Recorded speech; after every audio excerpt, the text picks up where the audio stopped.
Hello all, welcome to Tarvo's TNPSC AVO classes. இந்த கிளாஸ்ல நம்ம என்ன பார்க்க போறோம்னா யூனிட் 8 அதாவது farm business and finance management உடைய ஒரு டீகோடிங் செஷன் தான் இந்த செஷன்.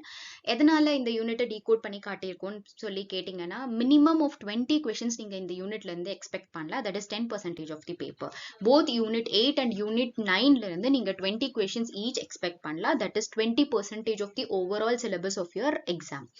ஸோ இந்த ஒரு யூனிட்ல நீங்க எந்தெந்த டாபிக்கை ஃபோக்கஸ் பண்ணணும்னா production economics, cost concepts, investment analysis and agricultural credit, இந்த 4 டாபிக்கை கொஞ்சம் ஹெவி ஒரு எஃபர்ட் போட்டு படிச்சுக்கோங்க.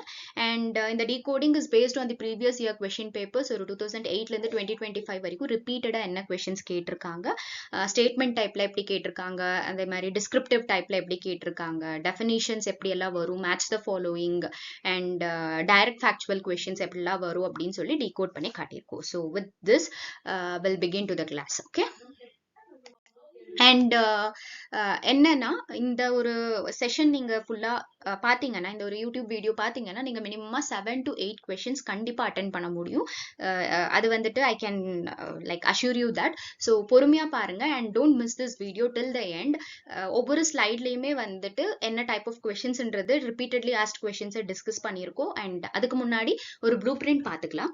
ஸோ 2018ல பாத்தீங்கன்னா நியர்லி 22 கொஸ்டின்ஸ் வந்துட்டு இந்த யூனிட்ல இருந்து வந்திருக்கு. 2021ல 21 questions, 23ல 20 questions வந்திருக்கு. 2024ல தான் இருக்கிறதுல மினிமம் நம்பர் ஆஃப் questions, அதுமே 18 வந்திருக்கு. அண்ட் 25ல 20 questions. ஸோ ஸ்டேபிளா ஒரு அப்ராக்சிமேட்லி 20 questions நீங்க எக்ஸ்பெக்ட் பண்ணலாம்.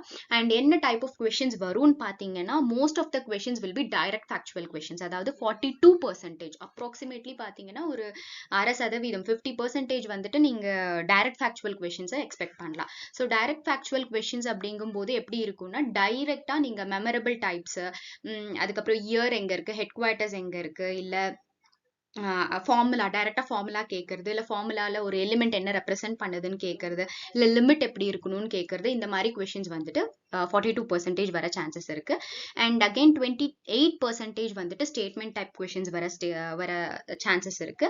And 15% match the following, 5% assertion and reason, and 5% definition வரும், அண்ட் 5% நியூமெரிக்கல்ஸ் வரும். நியூமெரிக்கல்ஸ் மெயினா எதுல இருந்து வரலாம்னா டிஸ்கவுண்டட் அன்டிஸ்கவுண்டட் மெஷர்ஸ்ல இருந்து வரலாம்.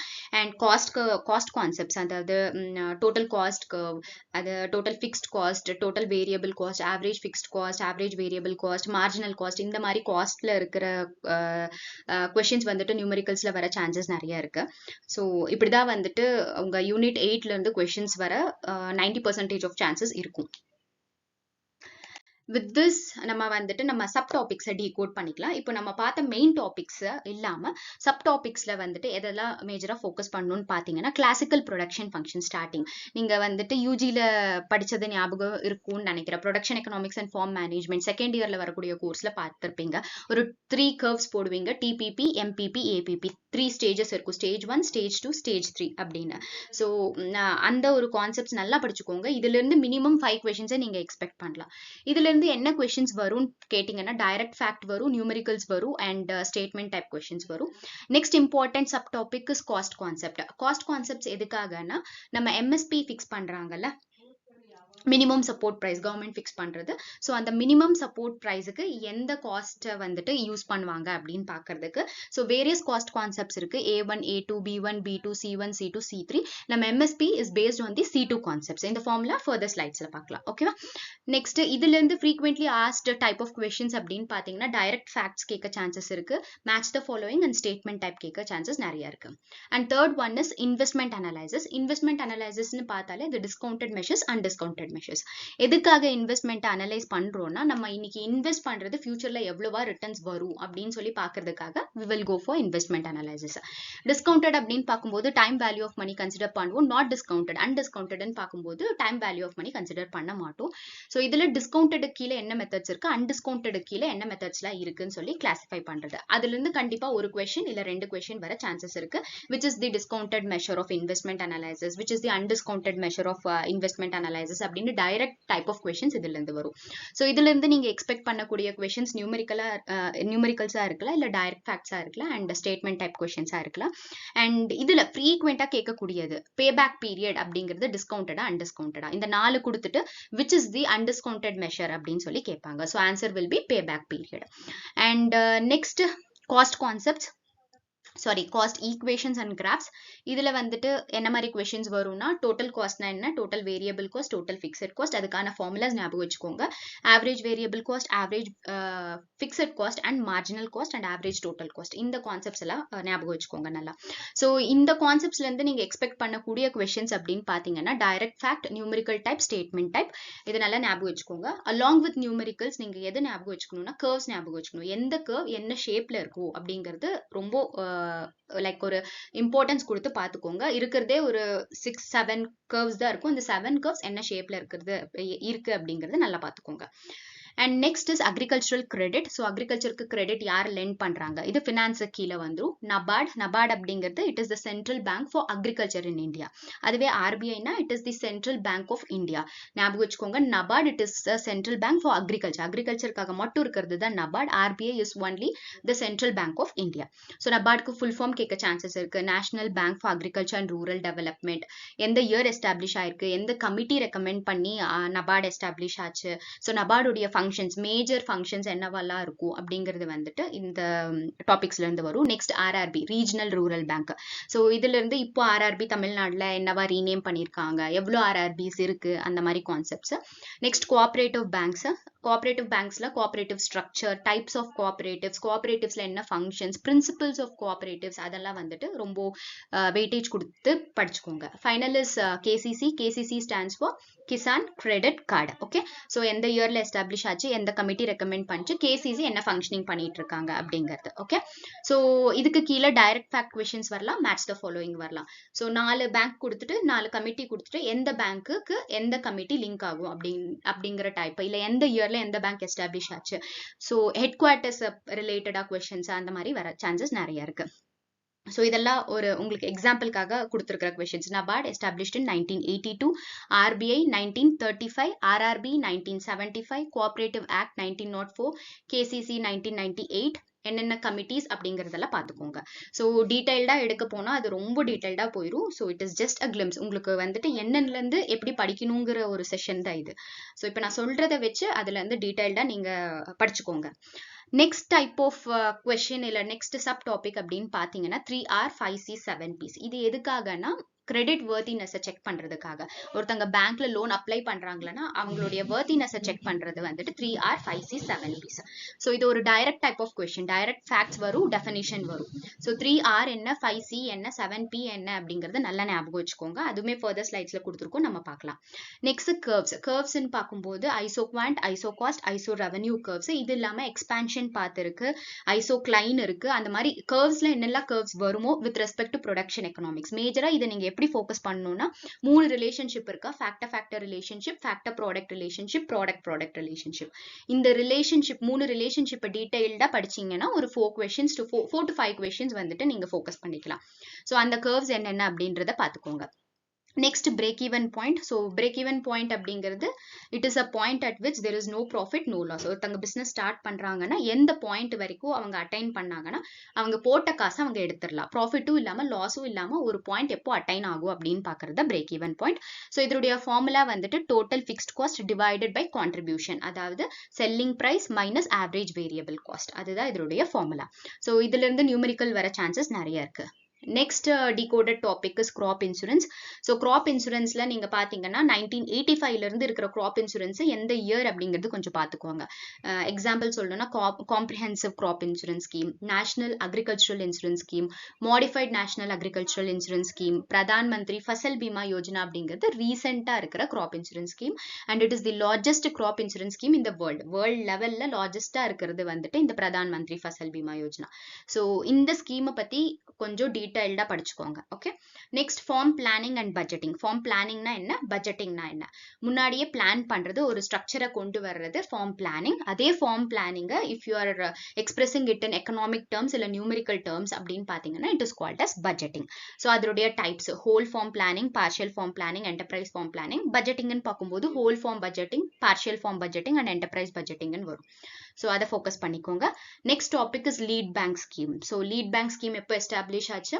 1969. இந்த ஸ்கீம் வந்தது 1969ல.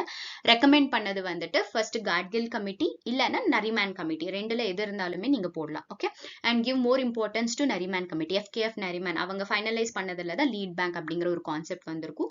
ஸோ இதுல நீங்க பார்க்க வேண்டியது லீட் பேங்க்னா என்ன, லீட் பேங்க் உடைய ஃபங்க்ஷன் என்ன. லீட் பேங்க் மேஜரா பண்ணக்கூடிய ஒரு ஃபங்க்ஷன்னா டிஸ்ட்ரிக்ட் கிரெடிட் பிளான். ஒரு டிஸ்ட்ரிக்டான கிரெடிட் பிளானை டெவலப் பண்ணி கொடுக்கறது தான் லீட் பேங்க் பண்ற மேஜர் ஃபங்க்ஷன். ஸோ லீட் பேங்க்ல யார் வந்துட்டு இந்த கிரெடிட் பிளானை செட்டப் பண்ணி கொடுப்பாங்க, எவ்ரி இயர் கொடுப்பாங்க, யார் பண்ணி கொடுப்பாங்கன்னு கேட்டாங்கன்னா it is district consultative committee. So DCP is developed by lead bank. Lead பேங்க்ல யார் பர்டிகுலரா, டிஸ்ட்ரிக்ட் கன்சல்டேட்டிவ் கமிட்டி. இந்த கமிட்டி தான் சர்வே போய் ஒரு டிஸ்ட்ரிக்ட்ல எதுக்கு வந்துட்டு கிரெடிட் அதிகமா கொடுக்கணும், இல்ல எந்த செக்டாரை ஃபோக்கஸ் பண்ணும் அப்படிங்கறத அவங்க சொல்லுவாங்க.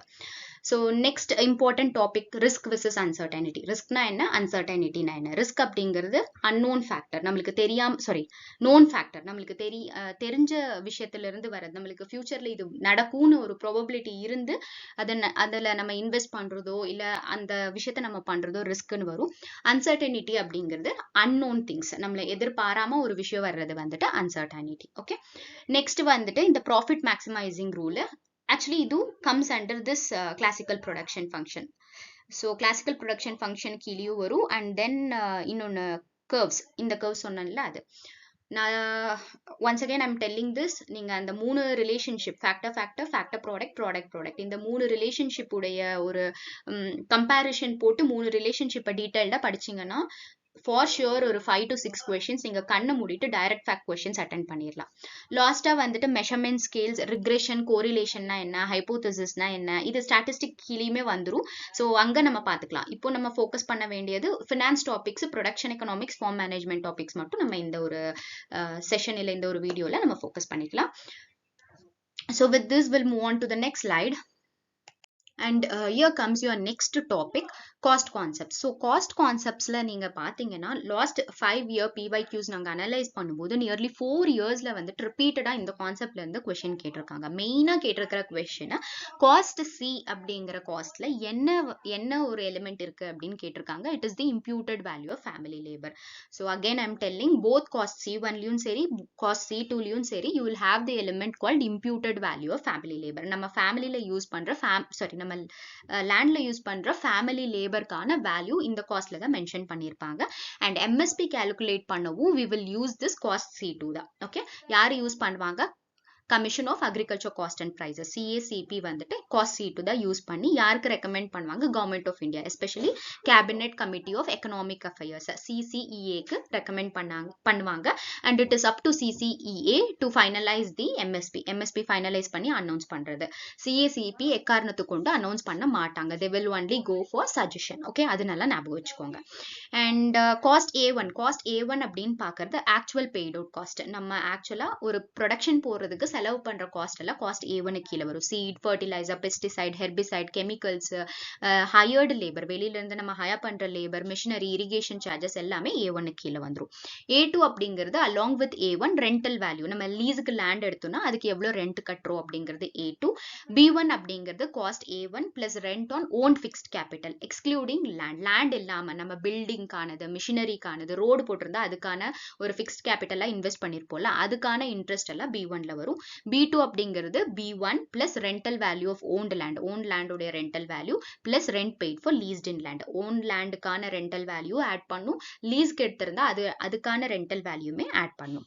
Next cost C2 is B2 plus imputed value of family labor. C1 னா B1 plus imputed value of family labor. இங்க மென்ஷன் பண்ணல, you just make sure that C1 அப்படிங்கிறது B1 கூட imputed value of family labor add பண்றது, C2 அப்படிங்கிறது B2 கூட imputed value of family labor add பண்றது. Okay, and final concept C3. இது ஒரு reset concept. இந்த கான்செப்ட்ல என்ன சொல்லியிருப்பாங்கன்னா C2 கூட 10% இன்க்ரீஸ் பண்ணி ஆட் பண்ணணும் அப்படின்னு சொல்லியிருக்காங்க. எதுக்காக 10% அதிகமானா பிகாஸ் ஆஃப் மேனேஜரியல் காஸ்ட். இப்போ ஒரு ஃபார்மர் இருக்காரு, அவர் ஒரு ஃபார்ம் உடைய manager, he is deciding everything. But அவங்களுக்கான ஒரு எனிமரேஷன் நம்ம கொடுக்கறது கிடையாது. ஸோ அதுக்கான ஒரு மேனேஜரியல் காஸ்ட்டை ஆட் பண்ணணும் அப்படிங்கிறதுக்காக வந்த காஸ்ட் கான்செப்ட் தான் C3. Our next important topic is production function. So production function அப்படின்னா என்ன? It is a technical and mathematical relationship between input and output. Input को output को இருக்கிற technical and mathematical relationship. எவ்வளோ input போட்டா எவ்வளோ output வரும். Input இவ்வளோ increase பண்ணா output எவ்வளவா increase ஆகும். Input குறைச்சா output எப்படி குறையுமா increase ஆகுமா அப்படிங்கிற relationship பார்க்கறதா we call it as production function. ஓகேங்களா? இது நீங்க வந்துட்டு உங்க first year second semester principles of agricultural economics அதுலயுமே படிச்சிருப்பீங்க.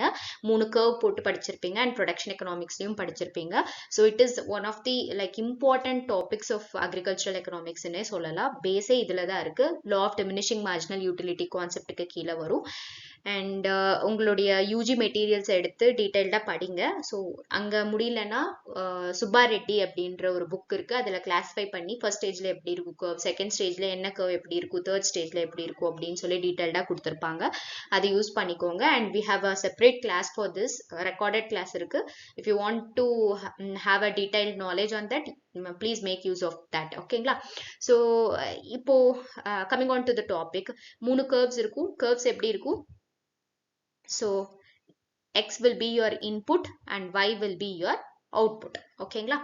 3 கர்வ்ல ஃபர்ஸ்ட் TPP அப்படிங்கிறது it is total physical product. TPP எங்க மேக்ஸிமமா இருக்குமோ அந்த இடத்துல MPP இருக்கும். ஓகேங்களா? TPP மேக்ஸிமமா இருக்கிற இடத்துல MPP will be 0. ஓகேங்களா? தேர்ட் வந்துட்டு it is APP. So APP cuts MPP where APP is maximum. APP maximum இருக்கும்போது APP will cut MPP.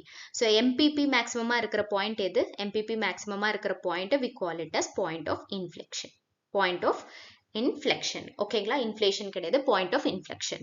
So இதுதான் 3 stages. இது first stage, இது வந்துட்டு second stage and this will be your third stage. ஓகேங்களா? So farmer எந்த ஸ்டேஜில் operate பண்ணும், எந்த காம்பினேஷன் ஆஃப் இன்புட் அண்ட் அவுட்புட்டை பெஸ்ட் அப்படின்னு சொல்லி நம்ம சொல்லணும்னா this stage will be considered as the best stage where MPP cuts APP and TPP is maximum and MPP is 0. இந்த ரேஞ்சுக்குள்ள ஆப்ரேட் பண்ணாதான் பெஸ்ட்டாக இருக்கும். அதனால தான் we call it as rational zone அப்படின்னு சொல்லி சொல்லுவாங்க. அதுவே ஸ்டேஜ் 1ம் ஸ்டேஜ் 3யுமே இட் இஸ் இர்ரேஷனல் ஜோன். ஓகேங்களா? Stage 2 is rational zone. One must operate in stage 2. அதுக்கு அடுத்து இருக்கிற இம்பார்ட்டன்ட் கான்செப்ட் இதுல என்னன்னு பாத்தீங்கன்னா elasticity of production. EP stands for elasticity of production. அதாவது change in output due to the change in input. Proportionate change in output due to change in input. Input மாத்த output எப்படி மாறுதுன்னு பாக்குறதா we call it as elasticity of production. Stage 1ல EP எப்படி இருக்கும்னா greater than 1 இருக்கும். நிறைய changes, ரொம்ப சேஞ்சஸ் இருக்கும். ஓகேங்களா? ஸ்டேஜ் 2ல 0ல இருந்து 1க்குள்ள இருக்கும். ஓகே, ஒரு ஆப்டிமம் சேஞ்சஸ் நடக்கும். அண்ட் ஸ்டேஜ் 3ல less than 0. இன்புட் மாத்த அவுட்புட் குறையும். நீங்க பெஸ்ட் எக்ஸாம்பிள் ஃபர்டிலைசரை எடுத்துக்கோங்க. இப்போ ஃபர்டிலைசர் நீங்க இனிஷியலா போடுறீங்க, போடும்போது இன்புட் இன்க்ரீஸ் ஆயிட்டே இருக்கும். ஒரு ஆப்டிமம் ஸ்டேஜ்ல என்ன ஆகும், நீங்க கரெக்டான குவான்டிட்டி போடும்போது கரெக்டான உங்களுக்கு வந்துட்டு அவுட்புட் இன்க்ரீஸ் இருக்கும். அது தாண்டியுமே, அந்த ஆப்டிமம் பாயிண்ட் தாண்டியுமே நீங்க ஃபர்டிலைசர் யூஸ் பண்ணிட்டே இருந்தீங்கன்னா டாக்ஸிசிட்டி ஆகி plants will automatically start showing some symptoms. ஒரு சில சிம்டம்ஸ் காட்டும், ஈல்டு டிக்ளைன் ஆகும், டாக்ஸிசிட்டி நடக்கும், இதெல்லாம் நடக்கும். ஸோ அதுதான் இந்த concept. Okay, law of diminishing marginal utility principle இங்க அப்ளை ஆகுது. ஓகேங்களா?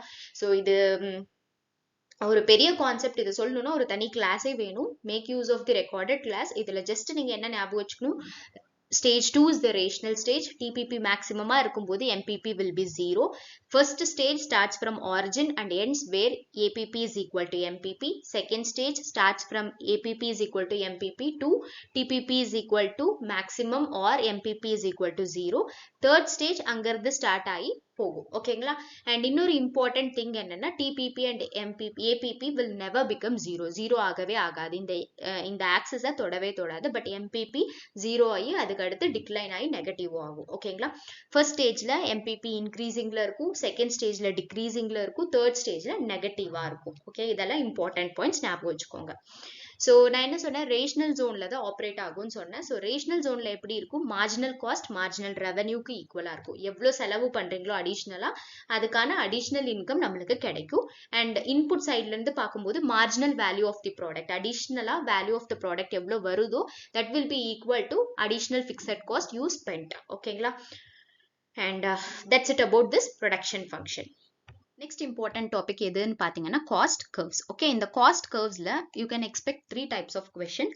ஃபர்ஸ்ட், இந்த காஸ்ட் கர்வ்ஸ் உடைய ஃபார்முலா கேட்கலாம், இல்ல அந்த ஃபார்முலா வச்சு நியூமரிக்கல்ஸ் கேட்கலாம், இல்ல அந்த காஸ்ட் கர்வ்ஸ் உடைய கர்வ் ஷேப். ஓகே, ஸ்ட்ரெயிட் லைனா, ஹரிசாண்டல் ஸ்ட்ரெயிட் லைனா, வெர்டிக்கல் ஸ்ட்ரெயிட் லைனா, யூ ஷேப்டா, இல்ல எந்த ஷேப்ல இருக்கு அப்படின்னு சொல்லி கேட்பாங்க. ஸோ காஸ்ட் கர்வ்ஸ்ல இருந்து 3 டைப்ஸ் ஆஃப் கொஸ்டின்ஸ் கண்டிப்பா கேட்பாங்க. இந்த 3 திங்ஸை நீங்க கான்சென்ட்ரேட் பண்ணி படிச்சாலே மோர் தேன் எனஃப். ஓகே, ஸோ என்னென்ன காஸ்ட் இருக்கு, total cost, total variable cost, total fixed cost, அதே மாதிரி average variable cost, average fixed cost, அது கூட இன்னொன்று வந்துட்டு ஆவரேஜ் டோட்டல் காஸ்ட், and அது கூட இருக்கிற ஒன்று வந்துட்டு marginal cost. Okay, there are totally 7 cost curves இருக்கு. ஸோ அதுக்கான ஃபார்முலா இங்க கொடுத்துருக்கோம். டோட்டல் காஸ்ட் அப்படிங்கிறது ஃபிக்ஸ்ட் காஸ்ட்டையும் வேரியபிள் காஸ்ட்டையும் ஆட் பண்றது. ஆவரேஜ் டோட்டல் காஸ்ட் அப்படிங்கிறது total cost divided by quantity of output, எவ்வளோ அவுட்புட் ப்ரொடியூஸ் பண்ணியிருக்கோமோ அது. ஆவரேஜ் வேரியபிள் காஸ்ட் அப்படிங்கிறது total variable cost divided by q. Average அப்படிங்கும் போதே நம்ம நம்பர் ஆஃப் திங்ஸை வந்துட்டு டிவைட் பண்றது தானே, அதே தான் அவுட்புட்டால டிவைட் பண்ணணும். Average fixed cost is total fixed cost divided by quantity. Marginal cost அப்படிங்கிறது change in total cost divided by change in output. நான் அவுட்புட் மாத்த என்னுடைய டோட்டல் காஸ்ட்ல எப்படி மாறுது அப்படின்னு பாக்குறது மார்ஜினல் காஸ்ட். ஓகேவா? ஸோ மார்ஜினல் காஸ்ட் அப்படிங்கிறது change in total cost divided by change in குவான்டிட்டின்னு சொல்லலாம். Change in total variable cost by change in quantity னு சொல்லலாம். Okay, change in total variable cost divided by change in quantity அப்படின்னு சொல்லலாம். So எதனால இப்படி சொல்லலாம்னா, பிகாஸ் ஃபிக்ஸ்ட் காஸ்ட் அப்படிங்கிறது மாறவே மாறாது. அவுட்புட் மாற ஃபிக்ஸ்ட் காஸ்ட் மாறவே மாறாது, ஃபிக்ஸ்டா இருக்கும். ஸோ அதனால தான் நீங்க இந்த ஃபார்முலா கூட யூஸ் பண்ணலாம். இது ரெண்டுல எந்த ஃபார்முலாக்கு டேட்டா செட் ஆகுதுன்னு பார்த்து அந்த ஃபார்முலா யூஸ் பண்ணிக்கோங்க. ஓகே, அண்ட் கர்வ் ஷேப் பத்தி பாத்தீங்கன்னா டோட்டல் ஃபிக்ஸ்ட் காஸ்ட் எப்பவுமே எப்படி இருக்கும்னு சொல்லியிருக்காங்க, ஹரிசாண்டல் ஸ்ட்ரெயிட் லைனா இருக்கும்னு சொல்லியிருக்காங்க. as I said before, ஏன்னா அவுட்புட் மாற நம்மளுடைய கர்வ் மாறவே மாறாது. ஓகேவா? ஸோ இப்போ இன்புட் இன்க்ரீஸ் ஆயிட்டு இருக்கு, நம்ம அவுட்புட் வந்துட்டு இந்த காஸ்ட் வந்துட்டு சேமா தான் இருக்கும். ஓகேவா? மாறவே மாறாது. Next is AFC, average fixed cost. Average fixed cost is a rectangular hyperbola அப்படின்னு சொல்லுவாங்க. So it is continuously falling, கம்மி ஆயிட்டே இருக்கும். அவுட்புட் மாற ஏஎஃப்சி குறைஞ்சிக்கிட்டே இருக்கும். பிகாஸ் ஏன்னா ஃபிக்ஸ்ட் காஸ்ட் அப்படிங்கிறது கான்ஸ்டன்ட், நம்மளுடைய அவுட்புட் இன்க்ரீஸ் ஆயிட்டே இருக்கும்போது இந்த ஃபிக்ஸ்ட் காஸ்ட் என்ன, ஆவரேஜா பாக்குற ஃபிக்ஸ்ட் காஸ்ட் குறைஞ்சிக்கிட்டே போகும். It is a rectangular hyperbola. அதாவது it do not have a upward trend இருக்காது. it is not u shaped. இது ரொம்ப important. okay, shape of AFC is rectangular hyperbola. okay, next is total variable cost. total variable cost எப்படி இருக்கும்னா inverse S shapeல இருக்கும். okay, this will be the total variable cost.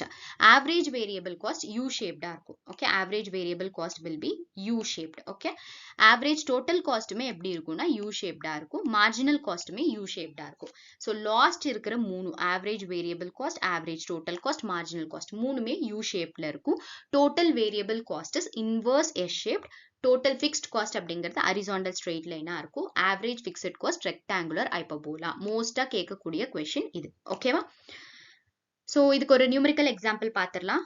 கொஸ்டின்ல உங்களுக்கு இந்த மூணு topic கொடுத்துருவாங்க, சாரி இந்த மூணு கண்டென்ட் கொடுத்துருவாங்க. ஃபிக்ஸ்ட் காஸ்ட் இவ்வளோ இருக்கு, வேரியபிள் காஸ்ட் இவ்வளோ இருக்கு, குவான்டிட்டி இவ்வளோ இருக்கு, ஃபைண்ட் தி டோட்டல் காஸ்ட் அப்படின்னு கேட்பாங்க. டோட்டல் காஸ்ட்னா இது ரெண்டையும் ஆட் பண்ணும், total fixed cost plus total variable cost. அதுவே ஆவரேஜ் டோட்டல் காஸ்ட்னா என்ன பண்ணும், டோட்டல் காஸ்ட் கால்குலேட் பண்ணி வச்சிருக்கிறத டிவைடட் பை குவான்டிட்டி 10 ஆல டிவைட் பண்ணீங்கன்னா உங்களுக்கு ஆவரேஜ் டோட்டல் காஸ்ட் கிடைச்சிரும். So 1500 total cost divided by 10 உங்களுக்கு 150. Okay, average variable cost, total variable cost, இந்த total variable cost divided by quantity. so 500 divided by 10 50 வந்துருச்சா? next average fixed cost. average fixed cost அப்படிங்கிறது total fixed cost 1000 divided by இந்த quantity 10. so 1000 by 10 100. Okay. So இந்த மாதிரி தான் questions வரும். உங்களுக்கு formula தெரிஞ்சிச்சுன்னா கண்ணை மூடிட்டு 2 செகண்ட்ஸ்ல போட்டுட்டு அடுத்த கொஸ்டினுக்கு போயிடலாம். So memorise the formula, memorise the graph shape. Okay. And next decoded topic is investment analysis. So investment analysis is nothing but நீங்க ஒரு விஷயத்துல இன்வெஸ்ட் பண்றதுக்கு முன்னாடி you will analyze whether it is profitable. அதுல இருந்து உங்களுக்கு enough ஆன benefit கிடைக்குமா, ப்ராஃபிட்டபிளா இருப்பீங்களா, எந்த டிஸ்கவுண்ட் ரேட்ல எந்த இன்ட்ரெஸ்ட் ரேட்ல உங்களால பே பண்ண முடியும், எவ்வளவு வரைக்கும் இன்ட்ரெஸ்ட் ரேட் இன்க்ரீஸ் ஆனாலும் உங்களால வந்துட்டு அந்த இன்ட்ரெஸ்ட் ரேட் பே பண்ணி உங்க பிசினஸ்ல ப்ராஃபிட் பார்க்க முடியும் அப்படின்னு பாக்குறது தான் investment analysis. So investment analysis வந்துட்டு ரெண்டா கிளாசிஃபை பண்ணலாம். ஒன்னு discounted measures and next one is undiscounted measures. So discounted அப்படினாலே you will consider time value of money, that is present value of the future money. futureல உங்களுக்கு 2 lakhs வருதுன்னா அந்த 2 lakhsக்கு இன்னைக்கு எவ்வளவு அமௌண்ட் நீங்க இன்வெஸ்ட் பண்ணணும் அப்படின்னு பாக்குறது discounted measures. You will always consider time value of money. உங்க மணிக்கு டைம் வேல்யூ இருக்கு பிகாஸ் இன்ஃப்ளேஷன் ஃபேக்டர்ஸ்னால இல்ல கவர்மெண்ட் உடைய ரூல்ஸ் ரெகுலேஷன்ஸ் சேஞ்ச் ஆகலாம், டாக்ஸ் பாலிசிஸ் சேஞ்ச் ஆகலாம், இந்த விஷயம் எல்லாம் கன்சிடர் பண்ணி you will focus on the time value of money. அதுவே undiscountedனா ignores the time value. மணிக்கு ஒரு டைம் வேல்யூ இருக்கு அப்படிங்கறத இக்னோர் பண்ணிடுவோம். ஜஸ்ட் பிளைண்டா ஒரு மெஷர் பாக்குறது தான் வந்துட்டு அன்டிஸ்கவுண்டட் மெஷர்ஸ். ஸோ டிஸ்கவுண்டட் கீழே என்னெல்லாம் வரும்னா NPV or NPW, net present value or net present worth, benefit cost ratio, internal rate of returns. இந்த 3 தான் டிஸ்கவுண்டட் கீழே வர்றது. Net present value or net present worth, benefit cost ratio, internal rate of returns. ஓகேங்களா. அதுவே அன்டிஸ்கவுண்டட்ல பார்க்கும்போது 4 இங்க 2 தான் mention பண்ணிருக்கு. ஸோ சாரி 1 தான் மென்ஷன் பண்ணிருக்கு. Payback period, ranking by inspection, average annual proceeds per rupee of outlay, proceeds per rupee of outlay அப்படின்னு 4 measures இருக்கு. நீங்க ஏதாவது ஒண்ணு ஞாபகம் வச்சுக்கோங்க. ஸோ அதுல அன்டிஸ்கவுண்டட் எது, டிஸ்கவுண்டட் எது, pick the wrong one, pick the right one அப்படின்னு கேட்பாங்க. ஓகேங்களா. ஸோ டைரக்ட் கொஸ்டின்ஸ்ல வந்துட்டு மோஸ்டா இந்த ஃபார்முலா சம் இதெல்லாம் டிஸ்கவுண்டட்ல இருந்து தான் வர சான்சஸ் அதிகமா இருக்கு. அன்டிஸ்கவுண்டட்ல ஃபார்முலாஸ் பெருசா எதுவும் இருக்காது. பேபேக் பீரியட் அப்படின்னா மீனிங் என்ன, the time required for an business to or for a manager to repay the amount that has been invested. ஒரு பிசினஸ்ல நம்ம இன்வெஸ்ட் பண்ண அமௌண்ட் எவ்வளவு நாளுக்குள்ள ரிட்டர்ன் பே பண்ண முடியும்னு பாக்குறது அன்டிஸ்கவுண்டட் மெஷர்ஸ். அதே மாதிரி ரேங்கிங் பை இன்ஸ்பெக்ஷன்னா 4 பேர் அப்ளை பண்ணிருக்காங்க, 4 பேர்ல யார் பெனிஃபிட் அதிகமா காட்டுறாங்களோ அவங்களுக்கு வந்துட்டு லோன் சாங்ஷன் பண்றது, அவங்களுக்கு இன்வெஸ்ட் பண்றது அப்படின்னு பாக்குறது எல்லாமே அன்டிஸ்கவுண்டட் மெஷர்ஸ். ஓகேங்களா. ஸோ டிஸ்கவுண்டடுக்கு அதிகமான வெயிட்டேஜ் கொடுங்க. So NPV, net present value, which is also called as net present worth அப்படிங்கறோடைய ஃபார்முலா என்னன்னா benefit minus cost. நம்ம 1 plus r to the power t அப்படின்னு சொல்லி போடுறோம்ல, இது discounted rate. 1/1 plus r to the power t அப்படிங்கிறது discounted rate. r அப்படிங்கிறது rate of interest, t அப்படின்னா எவ்வளோ நாளுக்கு நம்ம லோன் வாங்குறோம், எவ்வளோ பீரியடுக்கு இன்வெஸ்ட் பண்ண போறோம் அப்படிங்கிறது டைம் பீரியட். ஓகே. பெனிஃபிட்டையும் காஸ்டையும் மைனஸ் பண்றது. நெட் அப்படின்னு எப்போ வந்தாலுமே யூ ஆர் சப்ட்ராக்டிங் சம்திங் அப்படின்னு சொல்லி meaning. Okay. Net present worth அப்படிங்கும் போது you will subtract discounted rate of benefit minus discounted rate of cost. ஒவ்வொரு வருஷத்துக்கும் கண்டுபிடிச்சு you will sum for all the years, எத்தனை வருஷத்துக்கு இன்வெஸ்ட்மெண்ட்டோ அதுக்கு. ஓகேங்களா. அண்ட் என்பிடபிள்யூ உடைய கிரைட்டீரியா எப்படி இருக்கும்னா it should be always greater than 0. NPW கிரேட்டரா இருந்தா மட்டும் தான் investors will invest in your business அப்படிங்கிற கான்செப்ட். ஓகே. லெஸ் தென் 0வா இருந்துச்சுன்னா நீங்க நெகட்டிவ்ல போயிட்டு இருக்கீங்க, உங்களுக்கு ப்ராஃபிட் இல்ல அப்படின்னு அர்த்தம். ஓகே. உங்களுக்கு வர்ற பெனிஃபிட்டை விட காஸ்ட் அதிகமா போயிட்டு இருக்கு உங்க பிசினஸ்ல அப்படிங்கிறது meaning. Okay. So next is BCR. BCR அப்படிங்கிறது ரேஷியோ, பெனிஃபிட் காஸ்ட் ரேஷியோ. என்பிவில நீங்க ரெண்டையும் மைனஸ் பண்ணுவீங்க, இங்க ரெண்டையும் டிவைட் பண்ணுவீங்க. ஓகேவா. Discounted benefit divided by discounted cost. புரிஞ்சுதா. ஸோ பிசிஆர் உடைய கிரைட்டீரியா எப்படி இருக்கணும், கிரேட்டர் தேன் 1 இருக்கணும். இப்போ 1.2 இருக்குன்னா அதுக்கு மீனிங் என்ன, 1% நீங்க இன்வெஸ்ட் பண்ணீங்கன்னா அதுல 0.2% இன்க்ரீஸ் ஆகி வருது அப்படிங்கிற meaning. Okay. It should be always greater than 1. NPV should be always positive, அதாவது கிரேட்டர் தேன் 0. ஓகேங்களா. அடுத்து ஐஆர்ஆர். ஐஆர்ஆர் அப்படிங்கிறது இன்டர்னல் ரேட் ஆஃப் ரிட்டர்ன்ஸ். இதுல நம்ம டிஸ்கவுண்டட் ரேட் அப்படின்னு சொல்லி சொல்லுவோம். ஸோ இதுல என்ன மீனிங்னா, ஒரு பேங்க் ஒரு ரேட் ஆஃப் இன்ட்ரெஸ்ட் சார்ஜ் பண்றாங்க, அந்த ரேட் ஆஃப் இன்ட்ரெஸ்ட்ல இருந்து டிவியேட் ஆகி மேக்ஸிமமா எவ்வளோ ரேட் ஆஃப் இன்ட்ரெஸ்ட் வரைக்கும் உங்களால கட்ட முடியும் அப்படின்னு காட்டுறது. So it is a point at which NBW is equal to 0. இப்போ நெட் பிரசன்ட் வேல்யூ 0 ஆகுற வரைக்கும் உங்களுடைய ஐஆர்ஆர் டிஸ்கவுண்ட் ரேட்டை இன்க்ரீஸ் பண்ணிட்டே இருக்கலாம். ஓகே. ஸோ வாட் இஸ் ஐஆர்ஆர்னா சிம்பிளா ஒரே வார்த்தையில சொல்லணும்னா it is a discount rate at which NBW is equal to 0 அப்படிங்கிறது. ஓகே. எப்பவுமே வந்துட்டு எப்படி நம்ம ஒரு பிசினஸ் அக்செப்ட் பண்ணோம்னா ஐஆர்ஆர் வந்துட்டு கிரேட்டர் தென் பேங்குடைய இன்ட்ரெஸ்ட் ரேட்டை விட ஐஆர்ஆர் அதிகமா இருந்துச்சுன்னா அப்போ you can accept that business அப்படின்னு சொல்லி சொல்லலாம். ஓகேங்களா. புரிஞ்சுதா. இதுல நார்மலா இன்வெஸ்ட்மெண்ட் அனலைசிஸ்ல டிஸ்கவுண்ட் discounted, undiscounted, என்னென்ன measures வருது, formula என்ன, அதனுடைய criteria என்ன, இவ்வளவு ஞாபகம் வச்சுக்கோங்க. And your next important topic is break-even point and marginal value product. இதிலிருந்து மோஸ்டா வந்துட்டு formula வரும் இல்ல sum வரும், numerical sum வரும். So first break-even point na என்ன? We already discussed. It is a point at which there is no profit, no loss. Profit இல்லாம loss இல்லாம நான் போட்ட அசல திரும்பி எடுக்கக்கூடிய point தான் break-even point. Formula என்ன? Total fixed cost divided by selling price minus average variable cost. Selling price per unit க்கு தான் இருக்கணும். ஓகேவா? Again சொல்றேன், total fixed cost divided by selling price per unit minus average variable cost. In the selling price minus average variable cost, you can call it as contribution ratio அப்படின்னு சொல்லலாம். ஓகேங்களா? And numeratorல இருக்கிறது total fixed cost, average கிடையாது. நிறைய பேர் இந்த இடத்துல தான் தப்பு பண்ணுவாங்க. Denominatorல இருக்கிறது average variable cost. ஓகேங்களா? So இங்க ஒரு example கொடுத்திருக்கோம் பாருங்க. Fixed cost, total fixed cost is 10,000, selling price 30 rupees per kg something இருக்கு, average variable cost 20 rupees. So calculate பண்ணும்போது எப்படி calculate பண்ணுவீங்க? 10,000 divided by selling price 30 minus average variable cost 20, 10. So 10,000 divided by 10, 1000 units. 1000 units நீங்க produce பண்ணும்போது உங்களுக்கு profit இல்லாம loss இல்லாம ஒரு point நீங்க reach ஆவீங்க அப்படிங்கிற meaning. ஓகேங்களா? And break even point அப்படிங்கிறது again it is a zero profit point. ஞாபகம் வச்சுக்கோங்க. Okay, it is a no profit no loss point. It is a zero profit point. Next இருக்கிறது marginal value product. Marginal value product அப்படிங்கிறது சிம்பிளா சொல்லணும்னா உங்களுடைய total value product எப்படி change ஆகுது with change in the output. Output மாறும்போது அந்த value of the product எப்படி மாறுது அப்படிங்கிறது தான் the literal definition of the marginal value product. So mathematically பார்த்தீங்கன்னா it is marginal physical product. நம்ம 3 stages 3 curves போட்டோம்ல, அதுல MPP value multiplied by price of output தான் எம்விபி. ஓகேங்களா? இதுக்கு தனி டெரிவேஷனே இருக்கு. அது ஆக்சுவலி தனி கிளாஸ்ல சொல்ற மாதிரி இருக்கும். ஸோ நம்ம இம்பார்ட்டன்ட் பாயிண்ட்ஸ் மட்டும் டக்கு டக்குன்னு பார்த்துட்டு நெக்ஸ்ட் போலாம். ஆப்டிமம் பாயிண்ட் அப்படிங்கிறது எந்த பாயிண்ட்னா இந்த marginal value product marginal fixed காஸ்ட்க்கு ஈக்குவலா இருக்கிற பாயிண்ட் தான் ஆப்டிமம் பாயிண்ட். ஸோ உங்களுக்கு டிவிபி கொடுத்துட்டு இல்ல எம்விபி கொடுத்துட்டு எம்எஃப்சி கொடுத்துட்டு ஆப்டிமம் பாயிண்ட் என்ன அப்படின்னு கேட்டாங்கன்னா நீங்க ரெண்டையுமே ஈக்குவேட் பண்ணி கண்டுபிடிக்கிற மாதிரி இருக்கும். ஓகேங்களா? ஸோ இந்த எம்எஃப்சிக்கு ஃபார்முலா என்னன்னு கேட்டீங்கன்னா எம்எஃப்சிக்கு ஃபார்முலா கிடையாது. டைரக்டாவே நீங்க பிரைஸ் ஆஃப் இன்புட்டை வந்துட்டு யூஸ் பண்ணிக்கலாம். எதனால பிரைஸ் ஆஃப் இன்புட் யூஸ் பண்றோம்? ஃபிக்ஸ்ட் காஸ்ட் அப்படிங்கிறது எப்பவுமே ஃபிக்ஸ்டா இருக்கும், சேஞ்ச் ஆகாது. இப்போ ஒரு இன்புட்டை நீங்க அதிகமாக்குறீங்கன்னா அந்த ஒரு இன்புட்கான பிரைஸ் மட்டும் தான் மார்ஜினல் fixed costல இருக்கும். So அதனாலதான் marginal fixed cost is equal to price of input. இங்க பாருங்க ஒரு example கொடுத்திருக்கோம். MPP 5 kg grain per kg of seed. Okay, marginal physical product. ஒரு kg of input seed அதிகமா போடும்போது 5 kg of grains நம்மளுக்கு அதிகமா கிடைச்சிருக்கு. Price of grain 20 rupees per kg. Marginal value product என்ன? MPP into price of 5. So 100 வந்துருச்சு உங்களுக்கு இங்க. அதே மாதிரி MFC அப்படிங்கிறது seed உடைய price. ஒரு kg உடைய price 80 rupees. ஓகேங்களா? இப்போ MVP MFC விட எப்படி இருக்கு? கிரேட்டரா இருக்கு. நீங்க போட்ட இன்புட் காஸ்ட்டை விட உங்களுக்கு வந்த அவுட்புட் ரெவென்யூ அதிகமா இருக்கு. அப்படிங்கும்போது நீங்க இன்னுமே சீட்ஸை யூஸ் பண்ணலாம் அப்படின்னு சொல்லி அர்த்தம். ஏன்னா உங்களுடைய அவுட்புட் இன்க்ரீஸ் ஆயிட்டே இருக்கு இன்புட் இன்க்ரீஸ் ஆகும்போது. ஸோ இங்க அது கிரைடீரியா கொடுத்துருக்கோம். Marginal value product marginal fixed காஸ்ட்டை விட அதிகமா இருந்துச்சுன்னா நிறைய இன்புட் போடுங்க. Marginal value product marginal fixed காஸ்ட்க்கு ஈக்குவலா இருக்குன்னா அதுதான் ஆப்டிமல் பாயிண்ட். பிரசென்ட்டா நீங்க பண்ணிட்டு இருக்கிற ப்ரொடக்ஷனை கண்டினியூ பண்ணுங்க. Marginal value product marginal fixed காஸ்ட்டை விட கம்மியா இருந்துச்சுன்னா இன்புட்டை ரெடியூஸ் பண்ணுங்க. ஏன்னா உங்களுக்கு காஸ்ட் அதிகமாயிட்டு இருக்கு, வர்ற ரெவென்யூ கம்மியாயிட்டு இருக்கு. ஸோ ரெடியூஸ் த இன்புட் அப்படிங்கிறது concept. Moving on to your next topic, ISO curves. So 3 curves இங்க concentrate பண்ணிருக்கோம். ISO quant, ISO cost, ISO revenue.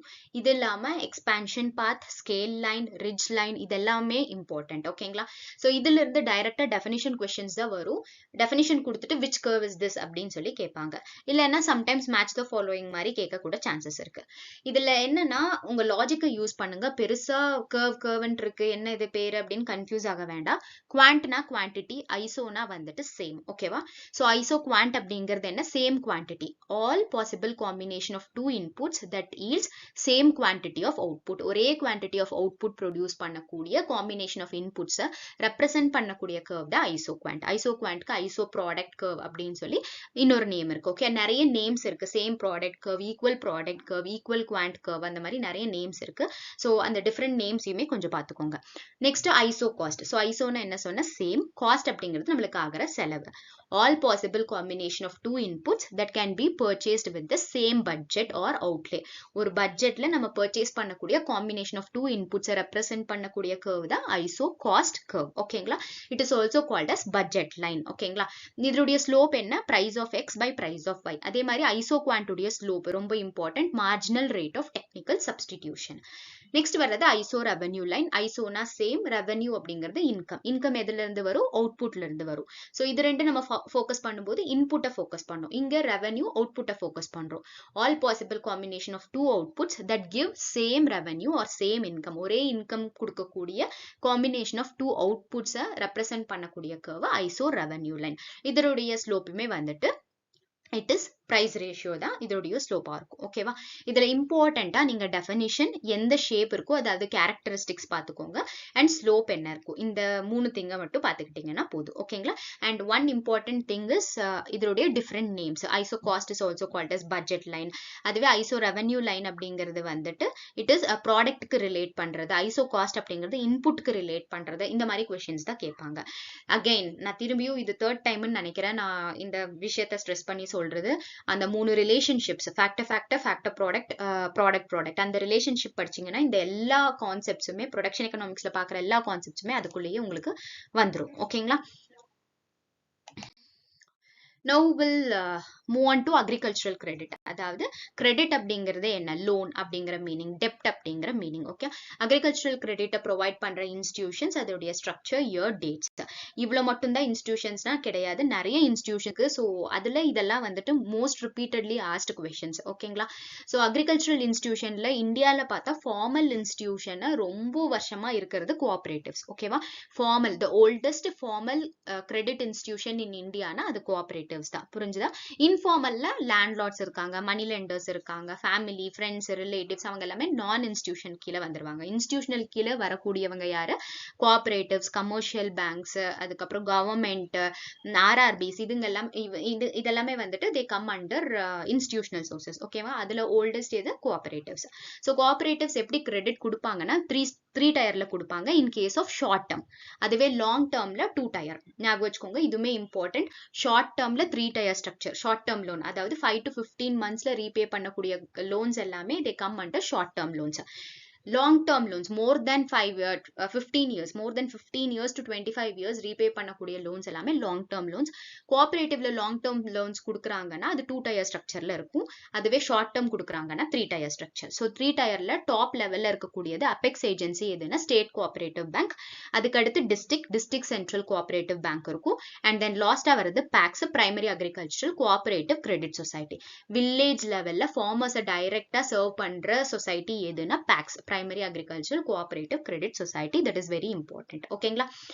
So முன்னாடியே சொன்னால லாங் டேர்ம் லோன்ஸ்க்கு 2 டயர் ஸ்ட்ரக்சர் ஸ்டேட்ல இருக்கும் அண்ட் வில்லேஜ்ல இருக்கும். ஓகே, ஸ்டேட்ல ஸ்டேட் லேண்ட் டெவலப்மெண்ட் பேங்க், வில்லேஜ்ல பிரைமரி லேண்ட் டெவலப்மெண்ட் பேங்க் அப்படின்னு சொல்லி கொடுப்பாங்க ஃபார் லாங் டேர்ம் லோன்ஸ். அதை தவிர்த்து இருக்கிறது RBI, reserve bank of India. Headquarters எங்க இருக்கு ஆர்பிஐக்கு? It is in Mumbai. ஓகேங்களா? It is called as central bank of India. இந்தியால சிஆர்ஆர், எஸ்எல்ஆர், பேங்க் ரேட் இதெல்லாம் ஃபிக்ஸ் பண்றது ஆர்பிஐ. ஸோ உங்களுடைய டாஸ்க் என்னவா இருக்கணும்? இந்த ரேட்ஸ்லாம் வந்துட்டு ப்ரெசென்ட்டா இந்தியால எவ்வளோ இருக்கு அப்படிங்கிறத வந்துட்டு நோட் டவுன் பண்ணி படிச்சுட்டு போங்க. ஓகேங்களா? ரொம்ப இம்பார்ட்டன்டான திங்கு. நான் திரும்பவும் சொல்றேன், ப்ரெசென்ட் ரேட்ஸ் என்ன அப்படின்னு சொல்லி பார்த்துட்டு போங்க. ஓகே, ஸோ சிஆர்ஆர் அப்படிங்கிறது கேஷ் ரிசர்வ் ரேஷியோ. கேஷ் ரிசர்வ் ரேஷியோன்னு ஒரு பேங்க் இருக்குன்னா மினிமமா இவ்வளோ கேஷ் ரிசர்வா ஆர்பிஐ கிட்ட வச்சிருக்கணும், அன்யூசபிளா அதை எடுத்து லோன் கொடுக்கறதோ இல்ல வேற பர்பஸ்க்கோ யூஸ் பண்ணாம ரிசர்வ் பண்ணி வச்சிருக்கிறது cash reserve ratio. Statutory liquidity ரேஷியோனா அதர் தென் கேஷ் இல்லாம கோல்டா பாண்ட்ஸா வச்சிருக்கிறது statutory liquidity ratio. Bank rate அப்படிங்கிறது வந்துட்டு ஒரு commercial bank RBI central bank கிட்ட இருந்து லோன் வாங்கினா எவ்வளவு இன்ட்ரெஸ்ட் ரேட் சார்ஜ் பண்றாங்கிறது பேங்க் ரேட். ஓகேவா? இது இல்லாம இருக்கிறது repo rate, reverse repo rate, marginal standing facility rate அப்படின்னு சொல்லி இருக்கும். இந்த கான்செப்ட்ஸ்ல கிளியரா பாத்துக்கோங்க. It is already provided in a detailed video, make use of it. ஓகேங்களா? First cooperative society act already discuss பண்ணிருக்கோம், 1904ல வந்திருக்கு. Cooperative credit societies act 1904. ஓகேங்களா? First bank nationalisation. Bank nationalisation 2 ஃபேஸ்ல நடந்திருக்கும் இந்தியால. ஃபர்ஸ்ட் நேஷனலைசேஷன் 1969ல நடந்திருக்கும், ஜூலை 15 ஓகே சாரி ஜூலை 19 1969 எவ்வளவு banks 14 banks nationalise ஆயிருக்கும். செகண்ட் ஃபேஸ் வந்துட்டு ஏப்ரல் 15 1980ல 6 பேங்க்ஸ் நேஷனலைஸ் ஆயிருக்கும். டோட்டலா நம்பர் ஆஃப் பேங்க்ஸ் என்னன்னா 20 ஓகேங்களா. இதுல இம்பார்ட்டண்டா கேட்கக்கூடிய கொஸ்டின், அந்த டைம்ல இந்தியாவுடைய பிரைம் மினிஸ்டரா யார் இருந்தாங்கன்னு கேட்பாங்க. இட் வாஸ் இந்திரா காந்தி ஓகேங்களா. First wave is in 1969, second phase is in 1980 April 15. Date important, month important, year important, எவ்வளோ பேங்க்ஸ் அப்படிங்கிறது important ஓகேங்களா.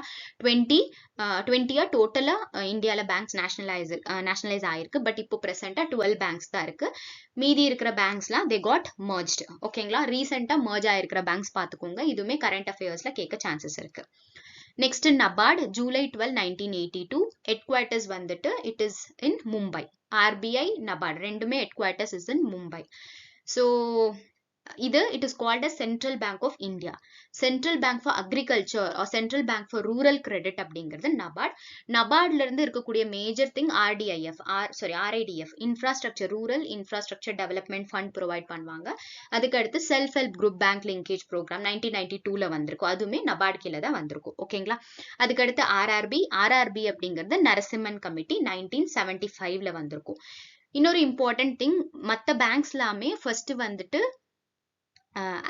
எனாக்ட் பண்ணுவாங்க, ரூல்ஸ் ரெகுலேஷன்ஸ் கொடுப்பாங்க. அதுக்கு அடுத்து அந்த ஆக்ட் படி பேங்க் எஸ்டாப்ளிஷ் பண்ணுவாங்க. RRB மட்டும் அதுக்கு ஆப்போசிட்டா இருக்கும். ஃபர்ஸ்ட் பேங்க் எஸ்டாப்ளிஷ் ஆயிட்டு 1976ல தான் வந்துட்டு ஆக்ட் வந்திருக்கும். அது one of the like peculiar thing in RRB. And தமிழ்நாடுல RRB ரீநேம் பண்ணாங்க, தமிழ்நாடு கிராம வங்கின்னு சொல்லி. அதுவுமே இம்பார்ட்டன்ட். அண்ட் இதுக்கு யார் வந்துட்டு ஸ்பான்சர் பண்றாங்க அப்படிங்கிற question most repeatedly asked question. டிஎன்பிஎஸ்சில மட்டும் இல்ல, எல்லா type of government exams, agri related government எக்ஸாம்ஸ்லயும் திரும்பி கேட்கக்கூடிய ஒரு கொஸ்டின்னா RRBயோடைய ஸ்பான்சர்ஷிப் யார் பண்றாங்க அப்படிங்கிறது. ஸோ RRB ஸ்பான்சர்ஷிப் பாத்தீங்கன்னா it will be in the ratio of 50. Please bear my handwriting. Okay, 50, 15 and then 35. 50, 15, 35 இந்த ரேஷியோல தான் வந்துட்டு ஸ்பான்சர்ஷிப் நடந்துட்டு இருக்கு. 50 சென்ட்ரல் கவர்மெண்ட் பண்ணுவாங்க, 15 state government, 35 sponsoring bank commercial bank பண்ணுவாங்க ஓகேவா. மோஸ்ட் யூஸ்வலி லீட் பேங்கா இருக்கும். நெக்ஸ்ட் CRRக்கும் SLRக்கும் இருக்கிற டிஃபரன்ஸ், CRRக்கு எந்த இன்ட்ரெஸ்டும் இருக்காது. ஸ்டாச்சுட்டரி லிக்விடிட்டி ரேஷியோக்கு செக்யூரிட்டிஸ் வச்சிருந்தாங்கன்னா அதுக்கு இன்ட்ரெஸ்ட் கொடுப்பாங்க. கேஷா வச்சிருக்கிறது இன்ட்ரெஸ்ட் கிடையாது. கோல்டு மற்ற செக்யூரிட்டிஸ்க்கு எல்லாமே வந்துட்டு இன்ட்ரெஸ்ட் கொடுப்பாங்க ஓகேங்களா. போத் ரெண்டுமே RBI கீழே தான் வரும். அடுத்து பாத்தீங்கன்னா நம்மளுடைய கிரெடிட் வர்த்தினஸ். நம்ம பேங்க்ல லோன் அப்ளை பண்றோம்னா எதை பொறுத்து நம்மளுக்கு loan கொடுப்பாங்கன்னா they will go for 3 assessing our credit worthiness. நம்ம அந்த கிரெடிட் வாங்குறதுக்கு வர்த்தா இல்லையா அப்படின்னு சொல்லி அசஸ் பண்ணுவாங்க. 3R 5Cs 7Ps ஓகேங்களா. 3R என்னன்னா returns to investment, repaying capacity, risk bearing ability. இதுல என்ன கொடுப்பாங்க, 4 ஆப்ஷன் கொடுத்துட்டு which one is odd one out from 3Rs அப்படின்னு சொல்லி கேட்பாங்க. So remember it, repaying capacity, returns from investment, risk bearing ability ஓகேங்களா. 5Cs வந்துட்டு character, capacity, capital, condition, collateral, sometime common sense கூட வரலாம் ஓகேங்களா. character, capacity, capital, condition, collateral and sometimes common sense ஓகேங்களா. Next 7Ps of credit. 7Ps of creditல நீங்க உங்களுக்கு கேட்கக்கூடிய question எப்படி இருக்குன்னா what is the second P, what is the fourth P in the 7Ps of credit அப்படின்னு இருக்கும். So 7Ps ஐயுமே order மாறாம ஞாபகம் வச்சுக்கோங்க. First is principle for productive purpose. நம்ம கொடுக்குற லோனை ப்ரொடக்டிவ் பர்பஸ்க்கு தான் யூட்டிலைஸ் பண்ணணும். பிரின்சிபல் ஆஃப் பர்சனாலிட்டி, ஒருத்தவங்களுடைய பர்சனாலிட்டி பார்த்து தான் லோன் கொடுக்கணும். அவங்களுடைய ஹானஸ்டி, கேரக்டர் எல்லாம் பார்க்கணும். ப்ரொடக்டிவிட்டி, நம்ம கொடுக்குற லோனுக்கு ஹை ப்ரொடக்டிவிட்டி, அதிகமான இன்கம் ஈல்டு பண்ணக்கூடியதா இருக்கணும். ஃபேஸ்ட் டிஸ்பர்ஸ்மெண்ட், 1 லட்சம் லோன் வாங்குறாங்கன்னா 1 லட்சத்தை அப்படியே வந்துட்டு கொடுத்துறாம 30,000 30,000 30,000 அப்படின்னு ஸ்பிளிட் பண்ணி கொடுக்குறது, அந்த மாதிரி பண்ணலாம் அப்படின்னு சொல்றது ஃபேஸ்ட் டிஸ்பர்ஸ்மெண்ட். ப்ராப்பர் யூட்டிலைசேஷன், வாங்கினதுக்கு அப்புறமா ஃபாலோ அப் பண்றது, ப்ராப்பரா யூட்டிலைஸ் பண்றாங்களா, லோனை டீவியேட் பண்ணாம இருக்காங்களான்னு பாத்துக்கிறது. பிரின்சிபல் ஆஃப் பேமெண்ட் அப்படிங்கிறது it is nothing but repayment ஓகேங்களா. Next principle of protection, insurance எடுத்திருக்காங்களா, in which way they are protecting the credit அப்படின்னு பாக்குறது. ஓகே, வாங்கின லோனை லாஸ் ஆகாம ரீபே பண்றதுக்காக அவங்க ப்ரொடெக்ஷன் மெஷர்ஸ் என்ன எடுக்கிறது. Insurance is an example for protection of the one of the Ps of credit ஓகேங்களா. ஸோ இந்த 7Ps ஆர்டர் மாறாம ஞாபகம் வச்சுக்கோங்க. Productive purpose, personality, productivity, phased disbursement, proper utilization, principle of payment and principle principle of protection. ஓகேங்களா? அடுத்த topic is KCC. KCC வந்துட்டு Kisan credit card. Kisan call centre கிடையாது. எக்கனாமிக்ஸ்ல it is Kisan credit card. ஓகேங்களா? இன்ட்ரடியூஸ்ட் இன் 1998 to 99 நபார்டு கீழே தான் வந்திருக்கு. And எந்த கமிட்டி ரெக்கமெண்ட் பண்ணாங்கன்னா வியாஸ் கமிட்டி. ஓகேங்களா? நார்மலா நம்ம ஜென்ரலா எப்படி கிரெடிட் கார்டு யூஸ் பண்றோமோ அதே கான்செப்ட் தான் இந்த கிசான் கிரெடிட் கார்டுக்கும். It is exclusively for small farmers, for small marginal farmers, for short term cooperative credit. ஓகேவா? Sorry, short term crop credit. ஒரு ஸ்மால் டியூரேஷனுக்கு கிராப்புக்கு சீசனல் அக்ரிகல்ச்சரல் லோன் இல்ல ஆபரேஷன் லோன் வேணும்னா அந்த பர்பஸ்க்காக வாங்குறது தான் இந்த கேசிசி. இன்ட்ரெஸ்ட் ரேட் யூஸ்வலி 7% இருக்கும். அவங்க கிரெடிட் கார்டு வந்துட்டு ரீபேமெண்ட் ஒழுங்கா பண்ணிட்டு இருக்காங்க, இஃப் ஹி இஸ் லாயல் அப்படின்னு இருக்கும்போது இன்ட்ரெஸ்ட்டை சப்வென்ஷன் பண்ணி கொடுப்பாங்க. நத்திங் பட் இன்ட்ரெஸ்ட்ல சப்சிடி போட்டு கொடுப்பாங்க. அப்படி போகும்போது இன்ட்ரெஸ்ட் சப்வென்ஷன் 3%. டோட்டல் 7%ல 3% கவர்மெண்ட் பே பண்ணிடுவாங்க. 4% has to be paid by the borrower. யார் பாரோ பண்ணியிருக்காங்களோ அவங்க 4% இன்ட்ரெஸ்ட் ரேட் பே பண்ணா போதும். ஓகேங்களா? நெக்ஸ்ட் லிமிட் 3 lakh வரைக்கும் அவங்க கிராப் லோன்ஸ்க்கு வித்ட்ரா பண்ணிக்கலாம் using their credit card. Next இருக்கிறது Pradhan Mantri Fasal Bima Yojana. It is one of the insurance scheme. நிறைய இன்சூரன்ஸ் ஸ்கீம் இருக்கு. NAIS ரீப்ளேஸ் பண்ணி வந்த ஸ்கீம் பிரதான் மந்திரி ஃபசல் பீமா யோஜனா. 2016ல இருந்து இந்த ஸ்கீம் தான் இந்தியால போயிட்டு இருக்கு. பிரீமியம் இந்த இன்சூரன்ஸ் ஸ்கீம்ல இன்வால்வ் ஆகணும்னா கேரிஃப் கிராப்ஸ் க்ரோ பண்றவங்களா இருந்தா 2% பிரீமியம் பே பண்ணும். ரபி கிராப்ஸா இருந்தா 1.5%. அதுவே ஹார்டிகல்ச்சரல் கமர்ஷியல் கிராப்ஸா இருந்துச்சுன்னா 5%. ஓகேங்களா? இதுல வந்துட்டு எந்த பேசிஸ்ல கிராப் லாஸ் ஆச்சுன்னா கிராப் லாஸ் ஆச்சுன்னா அவங்களால வந்துட்டு மணி வாங்கிக்க முடியும்னு பாத்தீங்கன்னா ஏரியா பேஸ்ட் ஈல்ட் இண்டெக்ஸ், அவங்களுடைய ஈல்ட் இண்டெக்ஸ் பொறுத்து தான் அவங்களுக்கான மணி அலோகேஷன் நடக்கும். யாரை ரெக்கமெண்ட் பண்ணுவா இல்ல யார் இது கொடுப்பாங்கன்னா cabinet committee of economic affairs, CCEI, cabinet committee of economic affairs தான் வந்துட்டு இன்சூரன்ஸ்க்கான அமௌண்ட்டை கொடுப்பாங்க. ஓகே, ஃபார்மர்ஸ் இந்த பேசிஸ்ல கிளைம் பண்ணிக்கலாம் தி இன்சூரன்ஸ் கம்பெனி. ஓகேங்களா? It is mandatory for lonely farmers. யாரெல்லாம் லோன் எடுத்திருக்காங்களோ அவங்களுக்கு இது கம்பல்சரி. அவங்க லோன் இன்சூரன்ஸ் போட்டே ஆகணும். And voluntary for others. மத்தவங்களுக்கு இது வாலண்டரி. அவங்க வேணும்னா பிரீமியம் கட்டி ஜாயின் பண்ணிக்கலாம், இல்லைன்னா they can skip it. ஓகேங்களா? And there is no compulsion for Indian farmers to join. யாரையுமே கம்பல் பண்ண மாட்டாங்க. KCCல லோன் எடுத்திருந்தா மட்டும்தான் they should they should pay the premium for this insurance scheme. Next is form planning, budgeting and business concepts. So form planning na enna, it is nothing but ஒரு decision making, ஒரு structured decision making priora வந்துட்டு நம்ம பண்ணி வைக்கிறது related to like organizing form activities, இல்ல resources organize பண்றது, இல்ல finances வந்துட்டு எப்படி allocate பண்றது அப்படின்லாம் பார்க்கறது தான் form planning. அதே form planning okay ஒரு structured decision making process when it is aligned with the economic concepts இல்ல monetary terms கூட align ஆயிருந்துச்சுன்னா we call it as budgeting. சிம்பிளா சொல்லணும்னா expressing form planning in terms of monetary values is called as form budgeting. ஓகேங்களா? So இதுல whole form budget, partial budget, enterprise budget அப்படின்னு 3 types இருக்கு. whole form அப்படிங்கிறது entire formக்கான பட்ஜெட்டை நீங்க prepare பண்றது, எல்லா என்டர்பிரைசஸையும் கவர் பண்றது.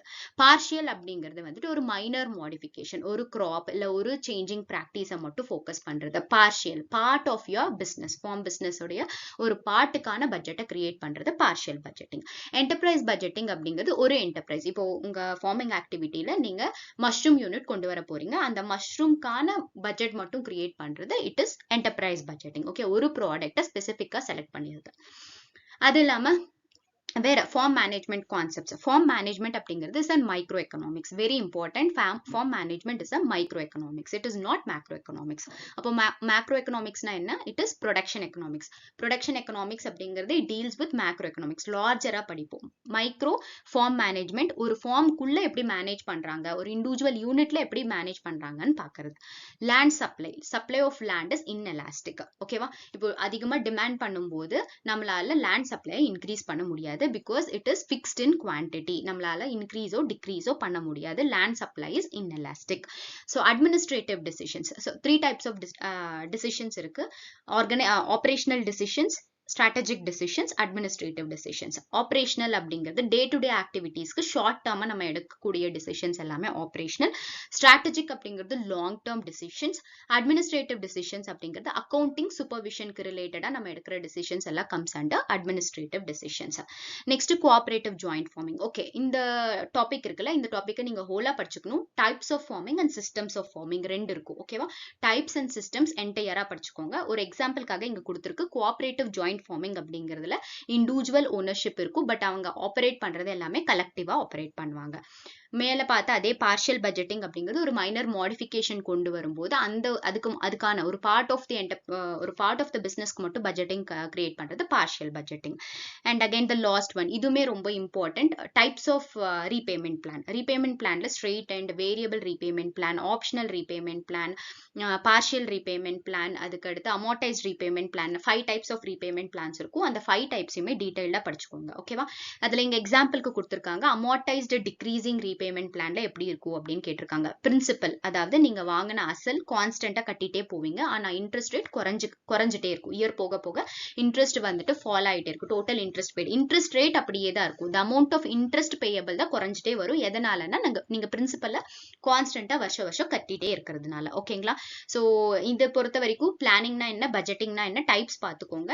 And then types of farming, systems of farming பார்த்துக்கோங்க. And types of repayment plan, இது இத்தனையுமே இந்த ஸ்லைட்ல இருந்து நீங்க படிக்க வேண்டிய ஒரு டாபிக்ஸ். ஓகேங்களா? And here we go, we are at the end of the session. So இப்போ வரைக்கும் பார்த்ததுல கன்ஃபியூசபிள் பேர்ஸ் என்னெல்லாம் இருக்குன்னு சொல்லி பார்த்துக்கலாம். ஸோ காஸ்ட் A2க்கும் காஸ்ட் B1க்கும் இருக்கிற டிஃபரன்ஸ், யூஸ்வலாக அந்த காஸ்ட் கான்செப்ட்ஸ்ல வர எல்லா formula A1, A2, B1, B2, C1, C2 and C3 new concept இத்தனைக்குமே வந்துட்டு என்ன டிஃபரன்ஸ் இருக்குன்னு பார்த்துக்கோங்க. Cost B2 and cost C2, again cost C2ங்கிறது imputed value of family labour இருக்கக்கூடியது காஸ்ட் C2.